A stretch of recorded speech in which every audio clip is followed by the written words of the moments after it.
ಅಜ್ಜಿ ಚೆನ್ನಮ್ಮ ಅವರ ವಿಷಯ ತಿಳಿಯುತ್ತಿದ್ದಂತೆ ಜೈಲಲ್ಲೇ ಕುಸಿದು ಬಿದ್ದಿದ್ದಾರಂತೆ ಪ್ರಜ್ವಲ್ ರೇವಣ್ಣ ಅವರು. ಹೌದು, ಪ್ರಜ್ವಲ್ ರೇವಣ್ಣ ಅವರು ಜೀವಾವಧಿ ಶಿಕ್ಷೆಗೆ ಗುರಿಯಾಗಿದ್ದಾರೆ. ಜೊತೆಗೆ ಅವರು ಯಾವಾಗ ರಿಲೀಸ್ ಆಗ್ತಾರೆ ಅನ್ನುವಂತ ಒಂದು ಮಾತುಗಳು ಕೂಡ ಲಭ್ಯವಾಗಿಲ್ಲ. ಜೊತೆಗೆ ಈಗ ಸದ್ಯಕ್ಕೆ ಏನು ಚೆನ್ನಮ್ಮ ಅವರ ಒಂದು ಅಗಲಿಕೆಯಿಂದಾಗಿ ಕಂಪ್ಲೀಟ್ ಕರ್ನಾಟಕ ಕಂಬನಿ ಮುಡಿಯುತ್ತಿದೆ. ಹಿರಿಯ ಒಂದು ಜೀವ ಅನ್ಬೋದು. ಮತ್ತೆ ಈಗ ಸದ್ಯಕ್ಕೆ ದೇವೇಗೌಡರ ಕುಟುಂಬ ಕಂಪ್ಲೀಟ್ ಆಗಿ ಹೊಳೆನರಸೀಪುರ ಏನು ಅಂತಿಮ ಕ್ರಿಯೆಗೆ ಹೊರಡಲಿದ್ದಾರೆ. ನಿನ್ನೆ ಪದ್ಮನಾಭನಗರ ನಿವಾಸದಲ್ಲಿ ಅಂತಿಮ ದರ್ಶನಕ್ಕೆ ಹಲವು ರಾಜಕೀಯ ವ್ಯಕ್ತಿಗಳು ಮತ್ತೆ ಕಾಂಗ್ರೆಸ್ ನಾಯಕರು ಎಲ್ಲರೂ ಸಹ ಬಂದಿದ್ರು. ಪ್ರಜ್ವಲ್ ರೇವಣ್ಣ ಅವರು ಆಗಮಿಸ್ತಾರ, ಅದ್ರ ಬಗ್ಗೆ ಮಾಹಿತಿ ಇಲ್ಲ.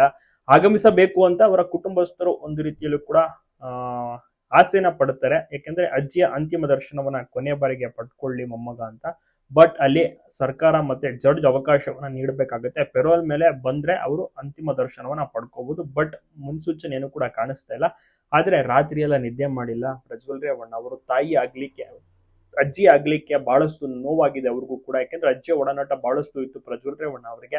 ಪ್ರಜ್ವಲ್ ರೇವಣ್ಣ ಅವರು MP ಆದಾಗಲೂ ಕೂಡ ಅಷ್ಟೇ ಅಜ್ಜಿ ಆಶೀರ್ವಾದ ಆಗಿರ್ಬೋದು, ಅವರ ಒಂದು ಮಮತೆ ಎಲ್ಲವೂ ಕೂಡ ಚೆನ್ನಾಗಿಯೇ ಇತ್ತು. ಸೊ ಹೀಗಾಗಿ ಪ್ರಜ್ವಲ್ ರೇವಣ್ಣ ಅವರು ಬಹಳಷ್ಟು ಮನನೊಂದಿದ್ದಾರೆ. ಬಟ್ ಅವರು ಮಾಡಿದಂತ ಒಂದು ಕೆಟ್ಟ ಕೆಲಸಗಳಾಗಿರ್ಬೋದು, ಜೈಲು, ಜೀವಾವಧಿ ಶಿಕ್ಷೆ, ಸೊ ಈ ರೀತಿಯೆಲ್ಲ ಅವ್ರು ಅನುಭವಿಸ್ಬೇಕಾದಂತ ಒಂದು ಸಂದರ್ಭ ಆದ ಕಾರಣ ಅವರು ಆಚೆ ಕಡೆ ಪೆರೋಲ್ ಮೇಲೆ ಬರ್ತಾರ ಅಂತ ಗೊತ್ತಿಲ್ಲ. ಆದರೆ ಕುಟುಂಬ ಬಯಸುತ್ತಿದೆ ಬರಬೇಕು, ಅಜ್ಜಿಯ ಮುಖವನ್ನ ಕೊನೆಯದಾಗಿ ನೋಡ್ಬೇಕು ಅಂತ. ಮುಂದಿನ ದಿವಸಗಳಲ್ಲಿ ಪ್ರಜ್ವಲ್ ರೇವಣ್ಣ ಅವರು ಯಾವ ರೀತಿ ಕಾಣಿಸ್ಕೋತಾರೆ, ಅವ್ರು ಈಗ ಹೇಗಿದ್ದಾರೆ, ಯಾವುದೇ ರೀತಿ ಮಾಹಿತಿ ಇಲ್ಲ. ಒಟ್ಟಾರೆ ಪರಪ್ಪನ ಅಗ್ರಹಾರ ಜೈಲಿನಲ್ಲಿ ಇರುವಂತದ್ದು ಪ್ರಜ್ವಲ್ ರೇವಣ್ಣ ಅವರು. HD ದೇವೇಗೌಡರು, HD ಕುಮಾರಸ್ವಾಮಿ ಅವರು, HD ರೇವಣ್ಣ ಅವರು ಎಲ್ಲರೂ ಕೂಡ ದುಃಖದಲ್ಲಿ ಇದ್ದಾರೆ.